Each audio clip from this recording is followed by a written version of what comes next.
Hello everyone, welcome back to our next episode with Nurturing Corner with Shumee to understand a very important aspect that when are we overprotecting our child? It is good to set limits, it's good, but it's also good to let our little ones take some safe risk. So we will be diving deeper into this topic today. So once you become a parent, your protective instincts just kick in. But there is always a fine line between protection and letting a child take this. So how do we know that we are being overprotective of a child?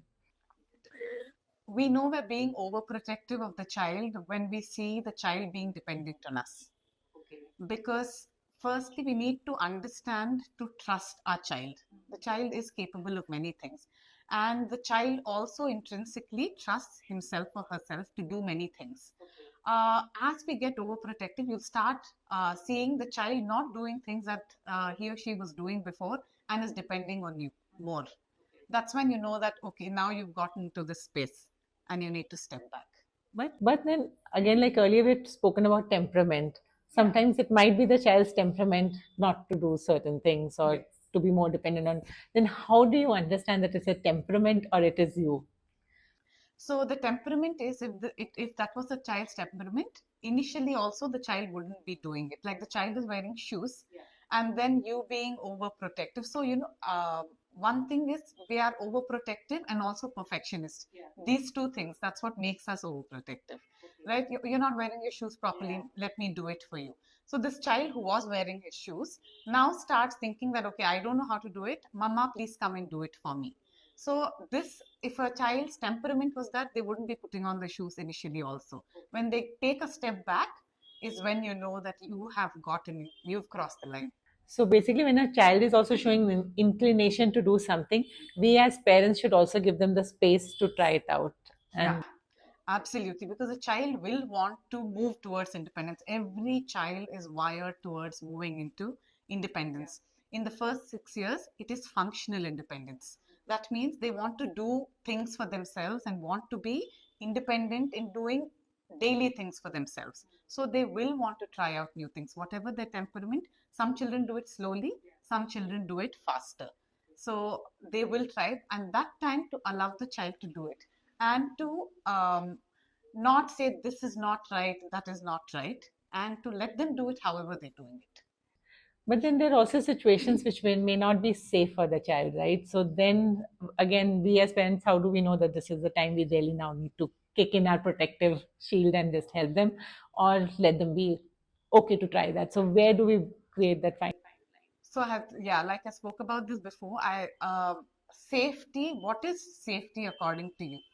Right? Not even getting a bump is safety for you, or getting a cut, right? So it's okay, they fall off from the sofa, they do get a bump, but that's okay. They understand where they can take risk and not take risk. So you need to assess the risk and know when to step in and not to step in. Okay. But inherently, sometimes that we worry a lot about, especially when the child is away from our eyes, like at school. And is that also a sign of overprotection, worrying? Should we ourselves be worried about our over worrying? How do we do that? Yes, absolutely. If you put the child in a school that you trust, then you should be able to trust the school and leave it to them. It's a very good thing. I mean, that's your time. I mean, until now, you've not gotten your own time without the child. That's your time to do your work, right? So put the child into a school where you can trust the adults in the school. That's very important. Once you put the child in a school where you trust the whole environment, then you should be able to leave it to them and transfer your duties to them for that particular time at least. It's very important. Otherwise, you're feeding onto the child's anxiety. Also, like between two parents, I mean, there is sometimes one is an overprotective parent and one is a parent who doesn't worry so much or is okay with.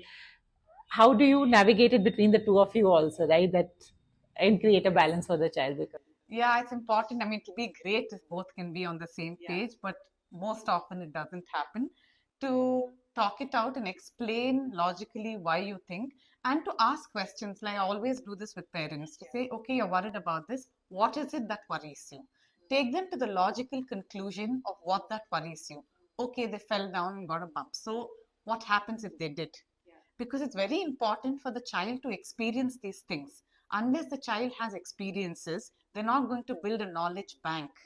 One example I can give is Dr. Emmy Pickler, who made the Pickler triangle. So she was a pediatrician, and she saw that only the elite children used to come to her with concussions.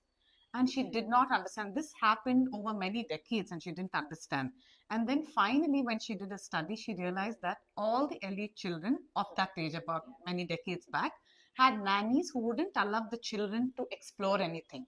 So these children had no ability to know what risk they can take and what risk they couldn't. So the few times that they could climb onto the slide, they didn't know that they would fall and have a concussion. But these children who have fallen down from smaller steps know what height is okay, what is not okay. So that's very important to build that knowledge bank. Thank you, Indola, for these amazing insights on helping us understand when are we becoming overprotecting, or when is it okay to let our little ones explore the world around them and let them take safe risks. So I hope all of you also learned a lot from this session. And do write into us, send us any queries. We would be happy to answer them.